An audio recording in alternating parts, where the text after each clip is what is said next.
Thank you. Good morning, everybody. Macquarie Group is very pleased to sponsor this breakout session, Rebuilding America, the $1 trillion plan. Up here in Canada, we're used to talking in millions and billions of dollars, but the real excitement is south of the border with trillions of dollars. So P3s are at the center of the Trump administration's infrastructure plan, and we're going to hear this morning what are the opportunities and what will be the challenges and constraints. How will NAFTA negotiations and the potential perils of protectionism affect some of the outcomes for us as we look across the border? Our moderator today, who from now on I'm sure will be known as the $1 trillion man, is Michael Marasco, who is the CEO of Plenary Concessions, the company that holds all of Plenary's project-specific companies. And Mike is responsible for project development, delivery, and asset management for Plenary Group buildings projects across North America. He's built pretty much everything there is to build in Canada, and now he's starting to turn his attention south of the border. And Plenary Group has been a market leader in both the Canadian and the US PPP markets, having closed more than $12 billion worth of transactions across 24 different projects since 2005 when the business started. Mike's been an extremely busy man for the last more than 10 years. And I'm pleased to say that Mike is a fellow director and executive committee member of the Canadian Council for Public-Private Partnerships. So with that, I'm going to hand over to Mike on what I'm sure will be a very interesting and thought-provoking session. Thanks, Mike. Thanks, Nick. Thank you, Nick. It's interesting. I was having a look at the session description, and it said that P3s are at the center of the Trump administration's infrastructure plan. For those of you who follow, we obviously wrote that description before the president came out and spoke about PPPs and what role they will or won't play. So it's a very interesting topic that our panel is going to address today. It's obviously quite fluid, as Jim Ray indicated in the opening session. But before we get into that, I want to give you a little bit of a snapshot of the U.S. market and what's happened and what's happening. So if you look at the projects that have closed between 2015 and 2017, it's actually been quite exciting considering there isn't a formal program being launched. And so as you can see, there's been some major projects that have become actually, I call them copycat projects that other entities are starting to follow. So an example is the Long Beach Civic Center, which we did in the city of Long Beach, involved and we're seeing these hybrid type real estate infrastructure type projects pop up now all over the U.S. And Long Beach was the first one out of the gate. UC Merced is another one, a $1.4 billion project to double the size of the University of California Merced campus. So now we're starting to see other similar types projects in the higher education space in the U.S. So it's quite an exciting movement if you've been following the U.S. and an indication of what's to come with or without federal administration involvement. If you have a look at sort of what, by the way, I should give this as a bit of a heads up. This data that I'm using here all came from InfraDeals, so this is a shout out to the information folks. You too can subscribe to it. It's a great source of data there, and you can create your own results from it. But that's where I source this. If you look at this here, in terms of the projects that are in preferred proponent stage, they vary between the sectors. But you can see that there's a steady stream. And what's most exciting for me is when you look at where we're going in terms of what the future holds, those that are in transaction launch. And there are quite a few and quite a diverse number of sectors. If you look at it in terms of numbers and pre-procurement by sector, transportation still leads the way, but there are others closely behind. And even further, if you look at it by subsector, you'll see that there's starting to be some emerging trends. We're starting to see more accommodation projects. The wastewater projects are taking off in the U.S., and it's going to be a very competitive market because there's lots of operators, lots of contractors that specialize that. And the interesting part about the U.S. market is it isn't dominated by one or two major contractors. It's several major contractors that are playing in this space, and they're usually partnered with local contractors because there's a lot of a real parochial kind of focus, if you like, on construction and jobs and that sort of thing in the U.S. Roads continue to be a big one. Rail, obviously, another one. And the other big trend that we're seeing is a move in the airport space. For those of you who travel a lot, you'll understand that the U.S. airports are crumbling in a lot of cases and not very friendly places to be when you compare them to Pearson and YVR and places like that. And so there's starting to be a major trend, and LaGuardia was the first one out of the gate, and that was another one on my graph that I showed at the beginning, that are a trend where we're going to see a lot of development, a lot of PPP opportunities. They aren't the typical vanilla-based availability payment type structures that we see in Canada, but more revenue-based type structures and those that involve real estate risk. So just in summary, if you look at the trends, I mean, the Trump, there's no doubt that if the Trump infrastructure plan went as advertised in terms of leveraging the $200 billion into $1 trillion of investment, that it would perhaps propel this market into something to the demand that the private sector couldn't meet, actually. And even more so if they develop the courage to actually address the issues at a federal level, not just regulatory, but also federal scoring and PABs for buildings and look at infrastructure tax credits. There's lots of things that they could do at a federal level to actually stimulate, a market that would make Canada look relatively small. And then, as I said, success breeds success. So the airport example, the university example, the Long Beach example, the more of those that we have, the more that people look at those and they say, well, what can we learn from that and apply to our own work? And then the other thing we're starting to see is the formation of some PPP agencies, which, as we know in Canada, is a best practice. It's a global best practice, and it's what really spurs additional growth. Pleased to say that one of our speakers today is leading one of those agencies, and that's the OP3DC office. City of Denver is about to launch one. City of Phoenix is also in the process, and then, of course, the Port Authority of New York and New Jersey. And then the West Coast Exchange, which has been up and running for a while, is starting to get active again, and again, that's also encouraging. The new areas that we see this being used, not so much in Canada, but we're certainly seeing a lot of it in the U.S. Airports, broadband. We did have one broadband project, I believe, in GNWT.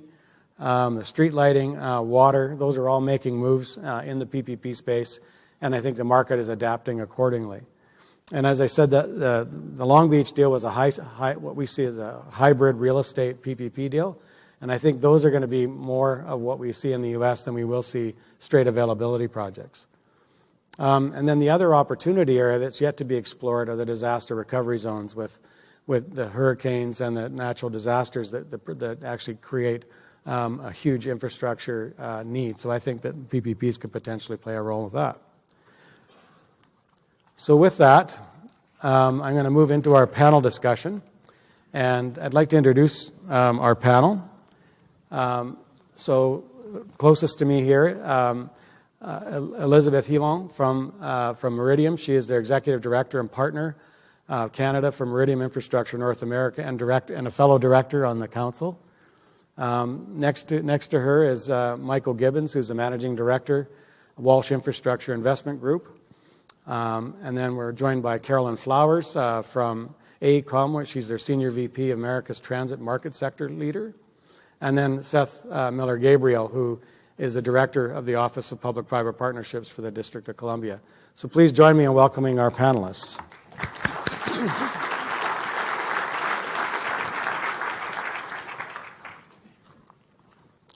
So we're going to start with some questions that that we've put together that we thought would be of interest to answer.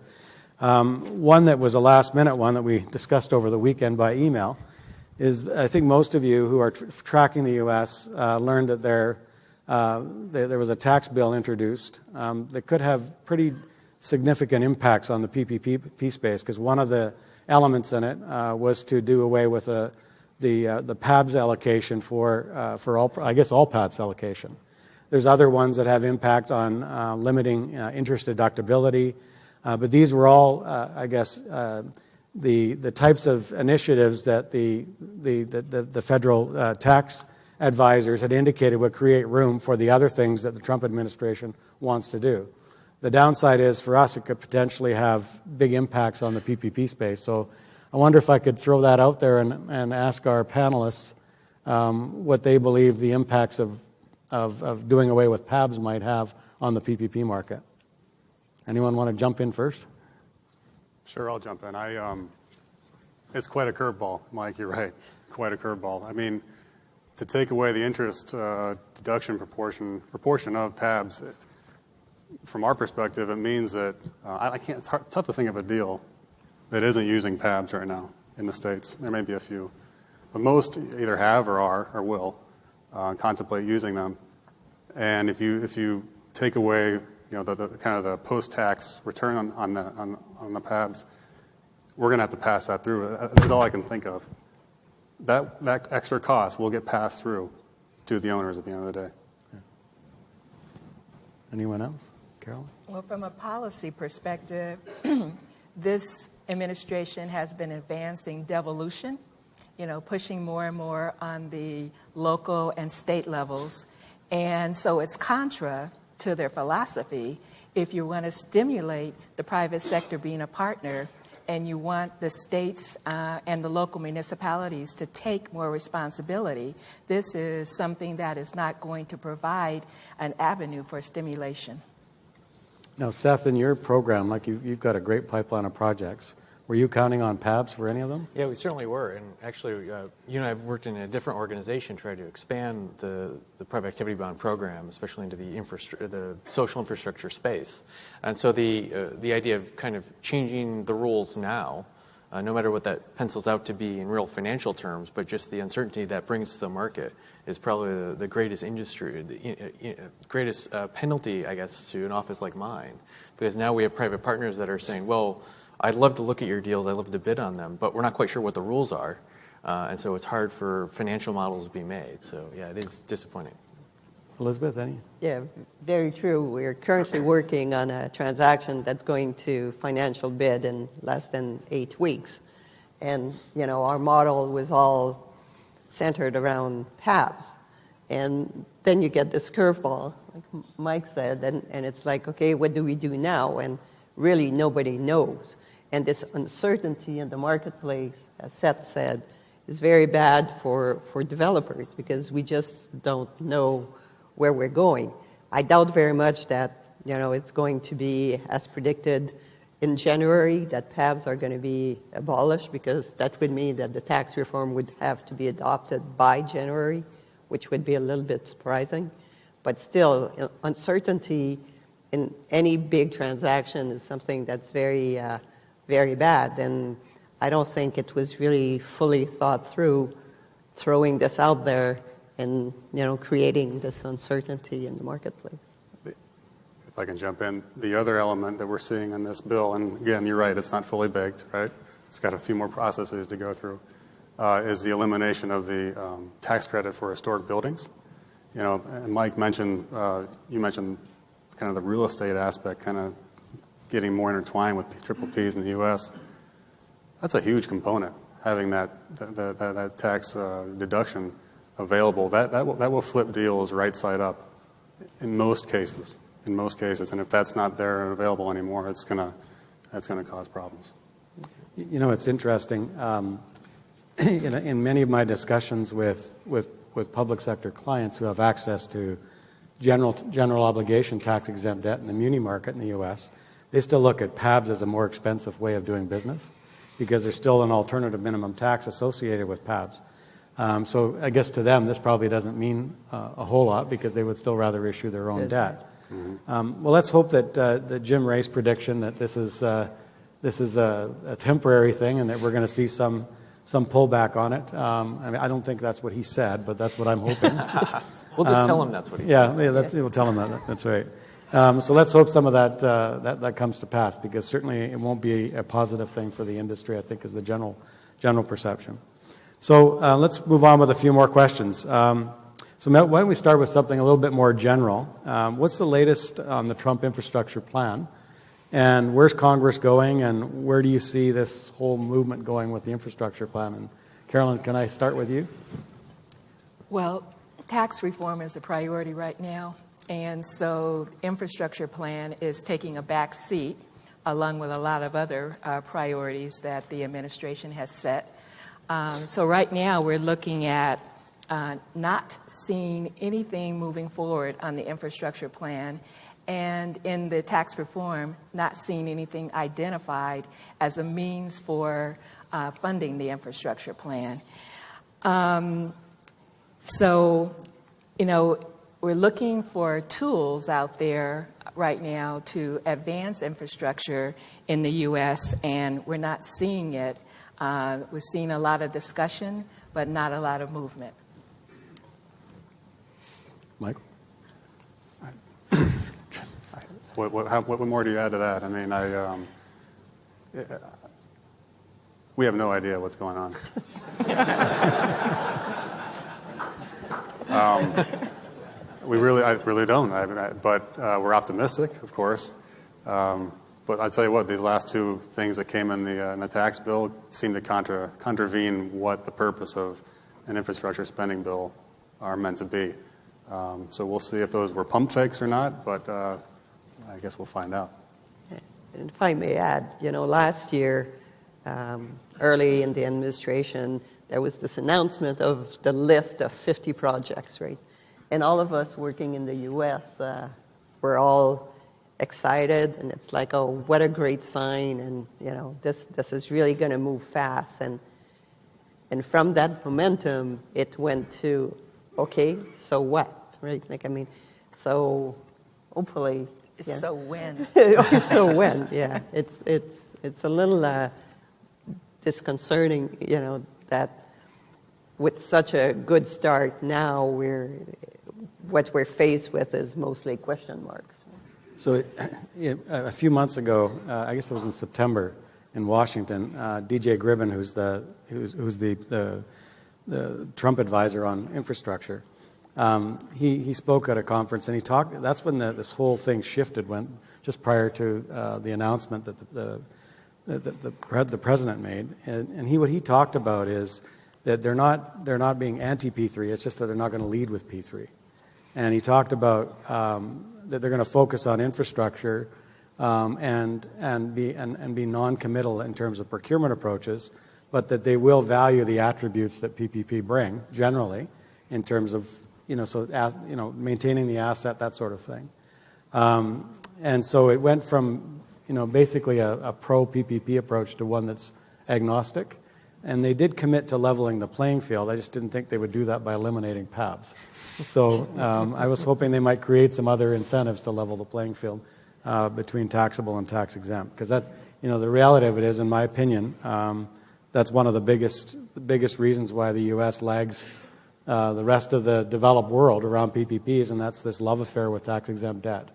Because people focus too much on the interest differential between private sector debt and public sector debt, rather than looking at the value propositions that PPPs bring. So the other thing, I guess, is there a centralized voice or champions for the P3 in the U.S., and how have politics affected the model? And Seth, maybe I'll go to you on that one. I know we joked that I was flattered that you would call me the centralized voice of P3s in the U.S., but unfortunately, it's unclear who would be the central voice, kind of the leading voice. You have some really great P3 offices. I will give some credit to my colleagues at LA Metro and in Virginia and a few other places that are trying to do really good work at the state and local level. At the federal level, we do have DJ and we do have Jim Ray, but we just kind of discuss how sometimes their voices get muddled in the noise of other things going on. So it is really difficult in the United States to point at one central location and say, well, okay, that's where we know the direction is coming from. Let's follow that lead, which really gets to where the offices like my office at the local or state level, where we are kind of on our own in a lot of cases. And so we're trying to develop our pipelines and our deals, I won't say in a vacuum, but not dependent upon federal activity necessarily, and that sometimes is the best protection we have against everything that's going on at the federal level. We can say, well, this particular project, we're not involving the federal government necessarily, which seems kind of funny for someone from the District of Columbia to say, but we do that a lot. Our projects are not federal projects, and so therefore don't necessarily worry about what's going on at the federal level and try to focus what's going on at the local level. And maybe that's the grassroots of where we start with some of these better ideas and work our way up.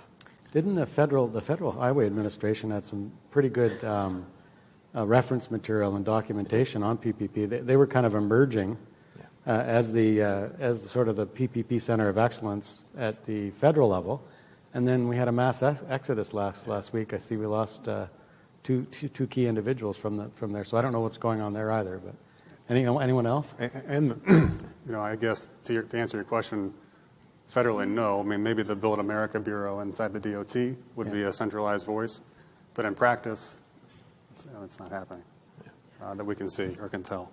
However, Elaine Chao just put out a new strategic plan for U.S. DOT, and she does have P3s in there as part of the toolbox, and said that it's necessary to incentivize and have a partnership with the private sector and state and local. However, it's probably more philosophical again than actually something that's going to be implemented. That's a good way to put it. So you saw my slide with the number of transactions in pre-launch. I mean, this is without any engagement of the private sector, or the federal government in encouraging private sector investment. So I think from that perspective, it's still encouraging. Where do you guys see this moving now, even without the federal government? Anyone? I mean, I'll be optimistic because I have to be. That's my job. I think I still see it increasing at the state and local level for a few reasons. One, if the private sector, if you're out there and you're like, well, I don't know, I'm a little nervous with what's going on at the federal level in the U.S., and I can assure you I'm twice as nervous as you are. So that means I have to develop something myself and for the District of Columbia. The other thing we're facing is there's no plan B. It's not as if through the new tax plan or infrastructure plan that may or may not come out of the White House and Congress, that we're going to return to the days of the federal government shoveling money down to the state and local governments for infrastructure. It's not going to happen. That money's not there anymore. So our only option is to engage with the private sector, because if not, everything's going to fall apart even faster than it's falling apart now. And so you're going to see more deals out of necessity, which may or may not be the best place for the public sector to start as a negotiation tactic, so please be kind to us. But it's where we are, and I think we'll have a realization through great events like this. And as I always say, thank you to our friends in Canada. I steal everything from here and just take it back. We really need to adopt that model of, well, there's no other alternative, so let's find the pathway forward under this engagement. So, and thank you to everyone up here. Remember that. Come to D.C. Are there any? Oh, sorry. Go ahead, Michael. Sorry. We see continued fragmentation of P3 market all across the U.S. There are pockets of leadership. There are pockets of courage. I mean, everywhere you look. Most places you look. I should take that back. Not everywhere.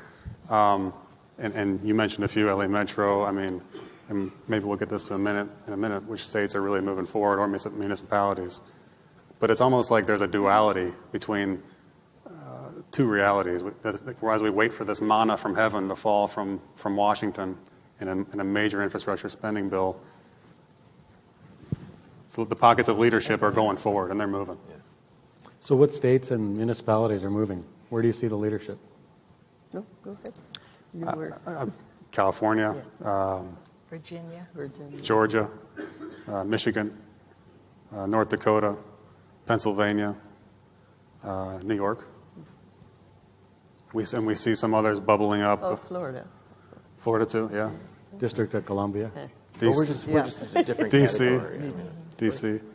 Maryland, moving forward with the Purple Line transit. Exactly right. Yeah, so there are pockets. What about new sectors that we're seeing? I mean, I mentioned a few. Seth, you've got a street lighting deal in the market. Lots of interest in that? Yeah, thank you. Well, one on the previous point, I'd just like to point out, because this has come up in the hyper-political environment that we exist in the United States right now. If you look at the list of jurisdictions that are leading in P3s, it's a mix of states that are both what we like to call red or blue, but more liberal or conservative. So I always like to dispel the myth that P3s are somehow owned by one side of the political spectrum. It's a bipartisan, nonpartisan issue, or should be. Yeah. It's good infrastructure. But thank you very much. Yeah, we're looking at different sectors, especially once you get into the municipal government level, more urbanized areas. It's less about transportation as we're used to. It's less about toll roads. And it's going to be more about I use social infrastructure because I've yet to come up with a good term of just buildings and places where people go in and out of and spend a lot of time, but a lot of offices, especially for government. Streetlights is kind of transportation adjacent, but it impacts everyone's life, home and in work life.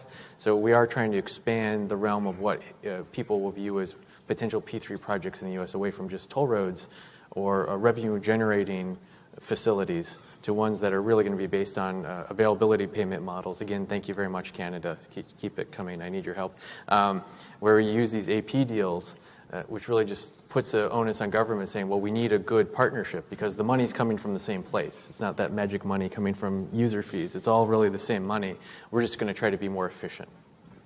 So, Seth, you've thanked Canada a number of times. I know, I try when I'm here. Because I do that at home, too. You It gets me in trouble. borrowed best practices, which is great. Because, when we first started this movement in Canada, it was borrowing from the UK and Australia and developing a Made in Canada model. You're developing a Made in DC model. And you've done one of the great things is you've published a pipeline, I think, of about a dozen projects or so, which is exciting, and it helps us as private sector developers plan for the future and how we're going to team for those and how to approach them. What do you see as your biggest challenges going forward now? And what advice can you give other U.S. government sponsors who aspire to emulate your early success? Sure. Well, thanks. It may be premature to say early success. We haven't closed any deals yet, as the mayor likes to remind me, so we'll come back to that. But really, some of the challenges, a lot are still internal. Convincing different agencies of the government, we have worked very hard that P3 is not privatization, it's not free money. Inside government, they tend to like to take the view that it is free money, and I have to really upset them sometimes. And then really identifying good projects. So we have those 12 projects. We have more, I promise. But really finding the ones that are going to be the most viable. And sometimes the ones that we initially felt were going to be the easiest to do are not. I had high hopes for solar and renewable energy, and we put that out until it was kindly explained to me that it's really difficult to do solar energy in a very small geographic area where we only control just so many rooftops. And so projects like that we'll have to retool a bit. But the advice I'd give to any other jurisdiction in the U.S. looking to do P3s is just have good legislation to start, have that political support, and really go through all your agencies that have capital needs. Anyone that has a capital budget, you should be talking to them and find out what plans and what projects they have that may have funding in out years or won't have funding in out years. And those are the projects you should really identify as a public-private partnership, because there's a commitment, at least at some level, that, hey, this is a good capital expense and this is something that will deliver better services. And those are the ones you should really vet and then publish. And it's great always to speak with the private sector, especially the investors, that appreciate seeing that list and can plan for it. So one of the big challenges that some entities have had out of the gate is political risk. And so what are you doing to mitigate that and create confidence? Have the market be confident? Yeah, that is tough.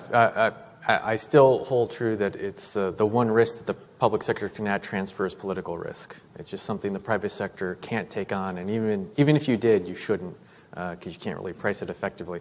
We have done as much work as we can educating our elected officials, and in the District of Columbia we have a 13-member council, educating them on the merits of P3s, again, mainly what P3s are not, which is good for them to understand. And then understand for elected officials, and this is something probably universal in all democracies, what is a timeline for a P3? Because elected officials like timelines that match up very evenly with their election cycles. And sometimes you have to explain in delicate terms of, well, these projects take a long time when they're in procurement because you want to get it right, because you're now going to live with that partner for 30 or 40 years. And I always kind of joke, but it's true that a P3 is more like a marriage. So really put in that upfront work, because divorce is expensive and painful. And so we don't want to go through that. And it's hard for elected officials to be like, well, wait, you're now asking me to support something that's going to go past my term. Why would I do that? And we've had some success with a lot of elected officials that realize the benefits to the residents of the District of Columbia. And I think that's how we're going to mitigate that political risk. Elisabeth? Yeah, it's great to know that you're doing that education, right? Because Mike and I had a very painful experience where, just not to mention it, but I'll still mention it, in the Justice, we were, I think, 10 days from financial close where the city council decided to cancel the project. And, as developers, this is the one thing that you don't want to happen. First, it's really bad for the industry. It's bad for us as developers. It's bad for everybody. It leaves it, and it's not good for the industry as a whole. So, as an office like yours, it's really important. And, and maybe the problem in other jurisdictions, the thing is, it's a one-off project, right? And that education that needs to go in there to make the councils understand the basis.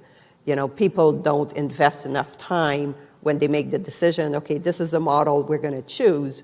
Well, you have to go out there and educate, because otherwise things like we lived through on Indy can replicate them, and it sends a really bad signal to the industry, and so I commend you for doing that, and hopefully other players will learn from your experience, because for the entire market, I think it's essential.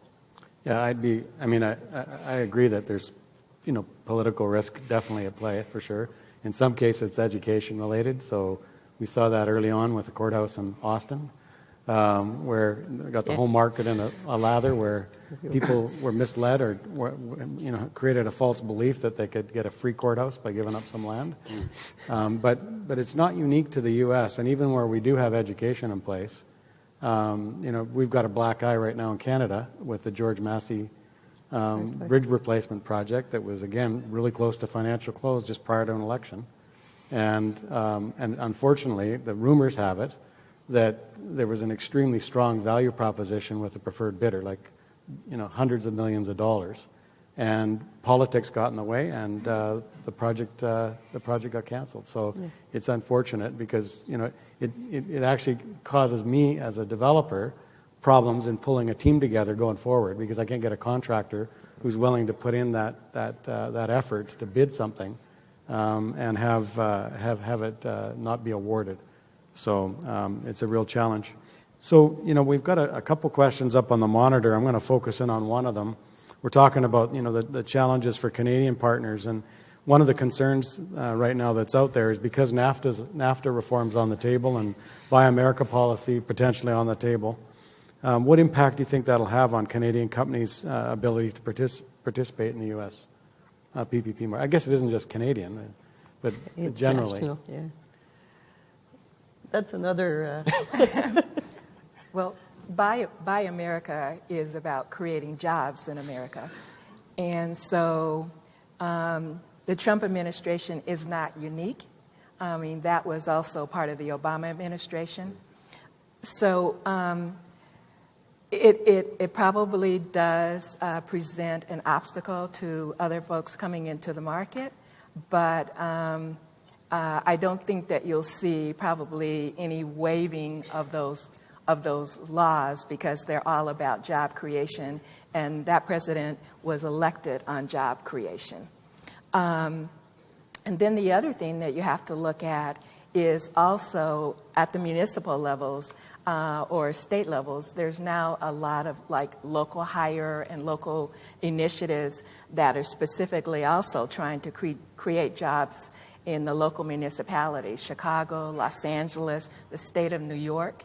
Those are areas that are looking at, creating jobs in their specific communities. So it does present an obstacle to the Canadians coming into the U.S. market and other countries also trying to come into the U.S. market. Go ahead. If I may, however, I think from the construction industry's perspective, if you're going to be working in the U.S., you're going to establish a U.S. presence, right? Mm-hmm. So from a Buy America, you're going to, maybe you need to buy your steel from the U.S., but your competitors are also going to have to be abiding by the same rules. So at the end of the day, you're going to have to establish a presence, because, it's a local business. So I'm not sure how much of a barrier that's really going to be. It's probably a larger barrier for manufacturers. Yeah, exactly. Yeah. And that's why I don't think that, in our industry, it's going to be, the one thing I agree with you is the local content for jobs. We're currently bidding the LAX People Mover project. And on that project, the city of Los Angeles, through its airport agency, has established probably the highest thresholds for local hire that any project has ever done. And I think that's going to be very reflective of what's happening in the U.S. about creating a really positive impact on these very large-scale projects. And if the P3 industry can buy into this, and our partners, the contractors, really buy into this, I think it's very positive for our industry, because it's going to show that these projects are not all about these mega, foreign construction company coming in and taking jobs away. It's going to show that even these large contractors can actually buy into the job creation agenda of many of these agencies. And I think that's a positive thing. Seth, does this affect your projects at all? It does, but I would agree with a lot of what's been said, that like most jurisdictions, District of Columbia does have local hiring requirements, and we call them CBs, but local business requirements as part of the team. But we put that upon all bid teams. So I agree that everyone is kind of coming into a level playing field. We just raise the field up. And that's all right, because really that raising of the field, while it raises the cost of the project, there's a realization that cost is passed on to the District of Columbia itself, because again, if we're doing an availability payment, all those requirements we put on, we're just raising our own price. But that's the price we pay for certain public policy goals that we want to achieve. So if it's the goal of the government to have 35% local business participation, well, there's a price associated with that, and we just have to be willing to pay that price. Ultimately, I think it's not anything too dissimilar to any other large infrastructure project, though. If you are having a firm come from Canada or the UK or anywhere, and you're going to come invest in a U.S. project, it's not as if you're going to fly over thousands of workers from Ontario or bring them to the District of Columbia. You're going to hire local employees because it's cheaper. It makes economic sense. And really, at the end of the day, it helps me counterbalance that argument of, oh my goodness, you're selling our government office building to a foreign entity. And I keep saying, well, no. First of all, they don't want our terrible office building. It's not like they're going to take it piece by piece back to Ottawa. They don't want it. There's no value of that. They want to engage with the District of Columbia and be a presence there. And I don't think it's any secret that most U.S. banks really don't lend to or are competitive on P3s in the U.S. So if I'm a Canadian bank and I'm bringing my debt across the border and now it's going to be taxed, where previously it wasn't going to be taxed, now I'm less competitive. Right. So it will have impacts in those regards. So what advice, just to finish up on the question from the audience, what advice can you offer Canadian companies in terms of trying to enter the U.S. market and bring that PPP expertise that they've got? The obvious one, I think, is to basically partner local. Yeah. Come set up office in the District of Columbia and re-register. Well, fine, we'll take it. Two, I think the advantage that Canadian firms across the board really have in the P3 market is that you have this long history of actually closing P3 deals and having successful projects. And so while your cost of entering the market may be a bit higher than a firm is in the U.S., you have a higher likelihood of winning the deal based on efficiency. And so you can bring in a lot more innovation that, and we kind of said on this phone, what may not seem as innovation here in Ontario makes me look really good in D.C. So do everything you've done for the last 20 years, and you'll probably win the deal just on that efficiency and be able to overcome some of those hurdles. Yeah, you should take notes on that. Yeah, take notes, yeah. Great. So, we recently saw 9 highly qualified teams. That was unbelievable.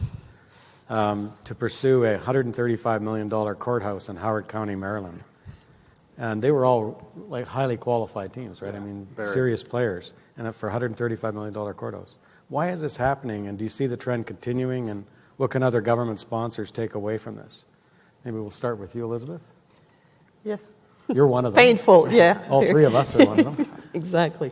Yeah, I'm one that suffered probably the most, but I think we're seeing similar things here also in Canada, right? Nine is high, I must admit, but it's illustration, I think, of a lack of pipeline. There's a lot of players. People, want to participate. And the other thing is, I think people are really anticipating that there is going to be development of the social infrastructure in the U.S., right? And there's few of us who have been successful, ourselves, in developing social infrastructure in the U.S. And I think people are seeing that hopefully it's going to increase. And it's very important to build credentials, and I think they saw Howard County as one possibility, and they wanted to position themselves for the future. And that's why we saw so many teams. So I think it's a combination of that with maybe a lack of pipeline in the social space, and people, whenever they see a deal, they try to go for it. Michael, anything to add? Yeah, completely agree with what Elisabeth just said. And I'd add that the decreased spending on a federal level, the GSA, the military, other services, it's been gradually going down. And from our perspective, we're seeing those contractors kind of change their sights on deals like this. Even Howard County is a first-time P3 customer, right? Sometimes some people, you assess the risk there, but it had no effect there. So Seth, what can you take away so you get 9 bidders for every deal you put in the market? We had a similar number for street lighting. A deal to change light bulbs. Literally, we're changing light bulbs, and there's so much interest in this. We should change more light bulbs, maybe. How many did you get? I think it's 9 as well. I've tried to stay away from I have a policy now. I try to know as little about details because I talk too much, and if I say anything, I don't want to jeopardize the deal. So it's always safer to keep the director in the dark to some level. But I think everything that's been said is true, that there's a lot of pent-up demand on the private side. There's a lot of huge opportunities coming on the public side because we are blessed in the U.S. with thousands upon thousands of under-maintained facilities that we're going to do something with. The federal money is not going to come. And I think there is also, a lot of this is still fueled, even though it was kind of joked about in the last session, but still fueled by a lot of money. People are looking for a place to put their pension funds in their retirement that is not in a stock markets around the world that hit a record high every day, because we all realize, and this is not financial advice, please don't take this but the correction's coming at some point in the financial markets. And so if I'm a pension fund manager, do I want to try to bet on that, or if I'm even legally able to, or do I want to put my money in a hard asset that's a government building that I know is going to be critical infrastructure going forward? And I think that's still what's pushing this demand. I know when we evaluated the risk related to this one of the things we looked at is the quality of the advisors that Howard County had in place. And I think when you've got an entity that doesn't have that expertise, that doesn't have a track record, you say, so the advisors they brought on, do they have a track record of success? And so even though you're only seeing an RFQ, if you look through the RFQ and you say, well, what can we expect to see in terms of a project agreement? Are we going to have the training wheels on and spend thousands and thousands of dollars on legal fees to get to a bankable position and that sort of thing? So that really helped us get comfortable with it. So just some free advice. Is that? Oh, we hired the same advisors. Okay, good.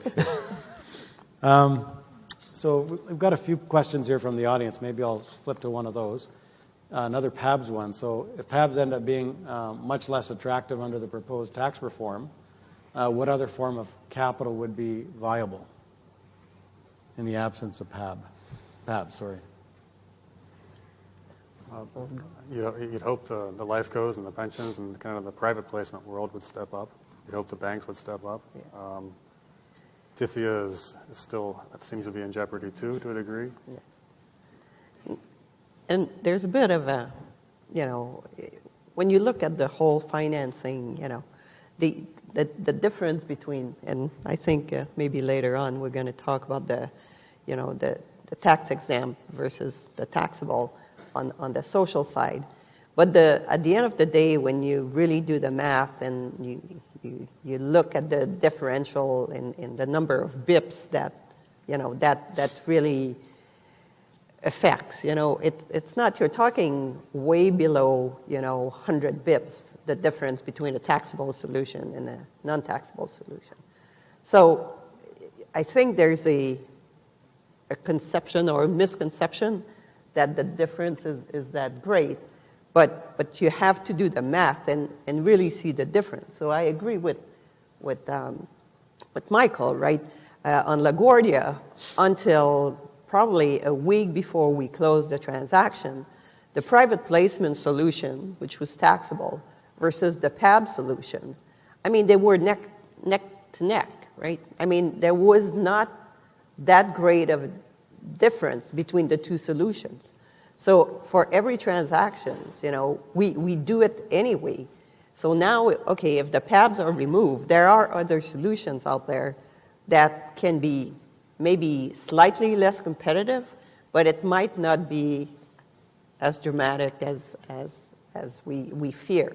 But we have to evaluate it. Yeah, I'd agree with that. And probably the more we get into social infrastructure in the U.S. where the overall dollar amount is less, so I can see if you're financing a multi-billion-dollar, a slight difference in between the PABs and a private placement. And now I sound like real government. That's real money.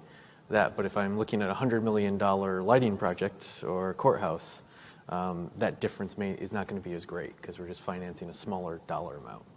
So let's talk about that taxable versus tax exempt in the social infrastructure space for a moment. When we go to conferences in the States, we always run up against people selling the P3 American model or American P3 model, which uses the 6320 structure, no equity, relies on the on the long-term maintenance contract with no teeth because there's no equity. And yet it's pitched there as and yes, it does. Does it transfer more risk than design build or design bid build? Absolutely. But does it take it as far as the availability market? Absolutely. Or the availability payment? Absolutely not. But how do you reconcile the value difference? And I think part of the issue is educating the politicians. That's why Indy failed, right? I think it was. They got to the final vote and they said, why would we use private sector money when we can raise money at municipal tax-exempt rates? And that's after a huge effort by everybody, including the staff early on with the mayor. And that's, I think, part of the big challenge. Yes. So how do we reconcile that? I guess officially I'm neutral on right. But personally, I can't stand 6320. I just think they're a terrible idea. And I've engaged in many debates with the people promoting this idea. Some very well-meaning and have done projects elsewhere, but they have yet to make the value proposition to me. I truly just don't understand how creating this nonprofit entity that somehow owns the asset, which would be, at least in the case for the District of Columbia, I think a non-starter, that we're going to transfer ownership to this nonprofit corporation that we've created, whether or not we have controlling interest in the board or not. It just seems highly unlikely that the council would vote for that. And that somehow we've now created this tax structure that's of such great benefit that we should be willing to cede that control. I just don't see where there's enough value, and then what we lose in the incentive to the private sector with kind of that stick but the failure of this failing. Without the equity in there, what prevents anyone from just walking away? Because at the end of the day, it's not their money. And then the ultimate end, which happened with the Pocahontas Parkway forever ago, you create the 6320 and the sales pitch is, well, it's not part of government, don't worry, it's not your debt government. Well, no one buys that, and I think the rating agencies in particular don't buy that. So if the District of Columbia creates a 6320 corporation and it fails, I still think it's going to reflect poorly on the government that created that 6320 corporation. So I just don't see them as a viable solution. It's interesting because what we're seeing in the higher ed space is the use of 6320s for all their student housing type deals. Mm-hmm. And they're getting them off book, but they're not off credit. Right. And I don't understand. Right. I don't understand the difference in terms of borrowing capacity, in the higher ed space as to whether that's taken into account. But it seems to be a bit of a red herring, I think, that's sort of promoting the model. That's the P3 light that you mentioned. The Yeah. USB3 lights, Yeah. right? Yeah. Yeah, we shouldn't call it that, actually. We should ban that. Ban it. Actually, so a real-life example, when we went to close Long Beach, $550 million transaction, we originally went in with a 6320 structure because that's the lead that we got from the city. And then when we went to close it, we actually realized that because there's such an appetite for debt in the private placement market, we were able to put a private placement solution in place that was equally as competitive and provided better risk transfer. And that's because the private placement, you can get things like delayed draw mechanisms, so you're drawing money in relation to your construction curve, so you're not have any negative carry. So there were advantages like that. Plus, the private placement market didn't have anywhere near the restrictive covenants that the tax-exempt debt market has in it. So I think there's room there for better structures that are taxable that I think will get people across the line. If we want to be thought-provoking, I think the recommendation we should make to Washington, it wouldn't be to, not cancel PABs. It might be to cancel everything that's tax-exempt, including muni bonds. Sure, I'm going to get, We'll add that to our list for Jim Ray. We can put that in. No, you put too many Americans out of work. No, that's exactly. I'm going to have a bounty on my head. We got a few more questions here. So how is the potential of interest rate increases by the Fed going to affect the industry? I haven't seen much of an appreciable effect thus far in the incremental increases they've made.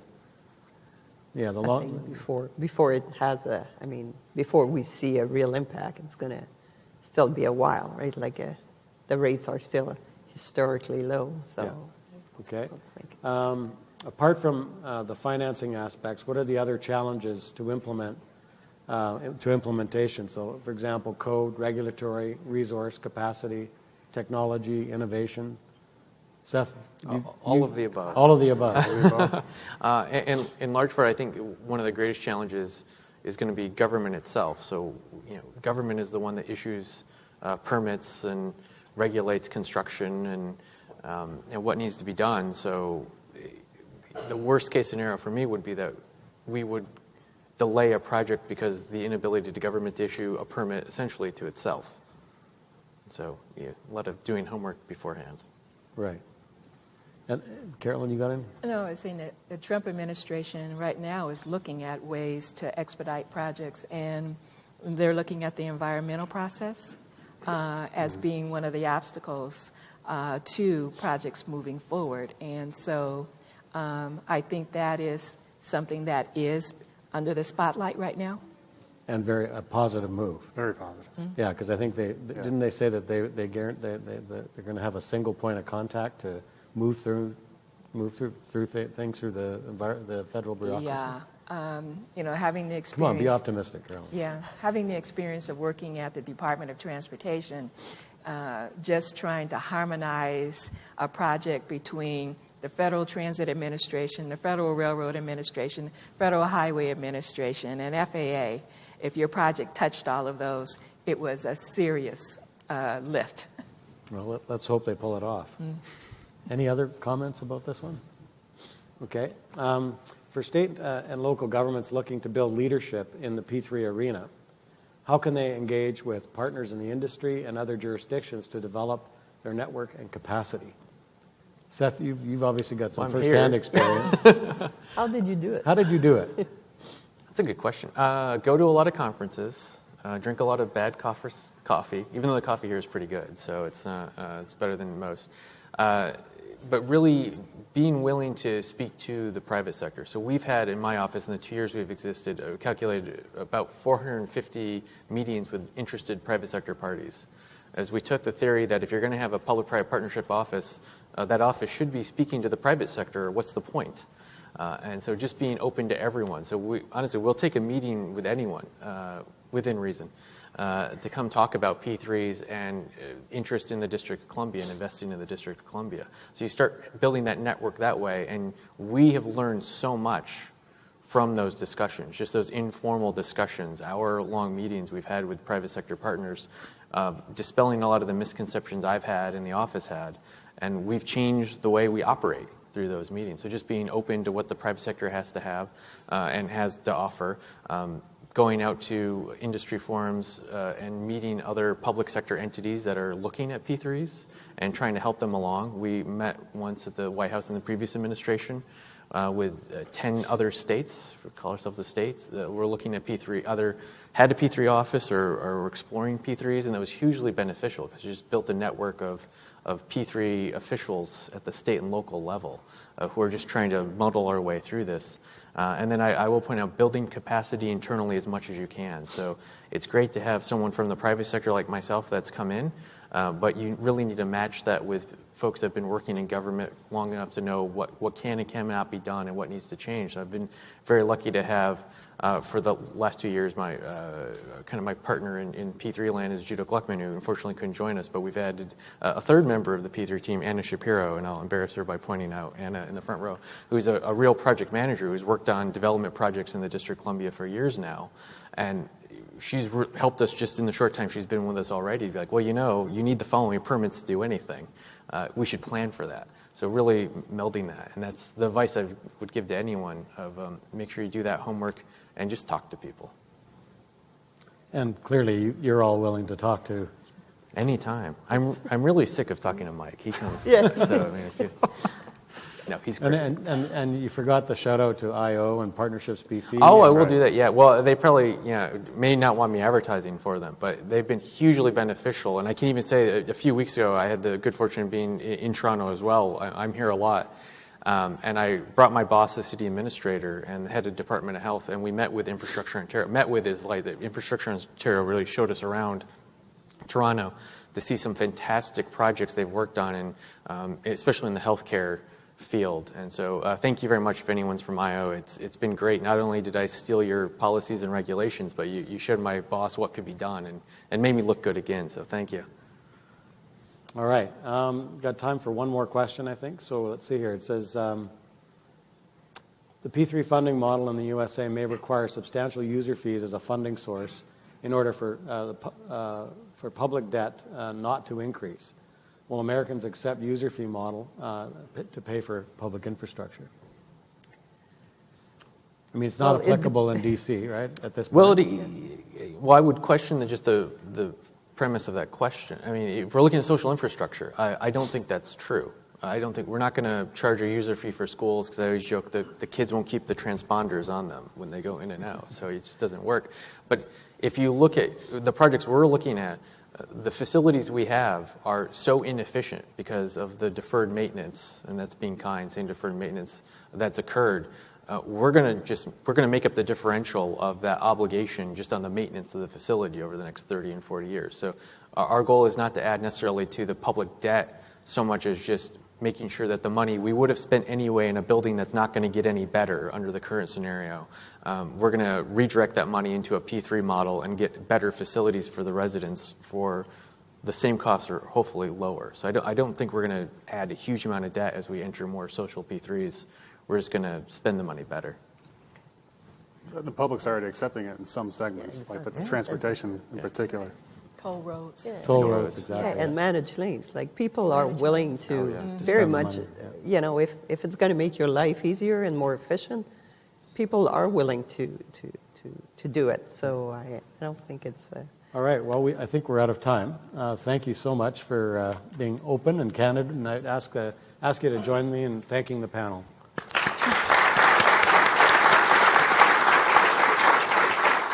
All right.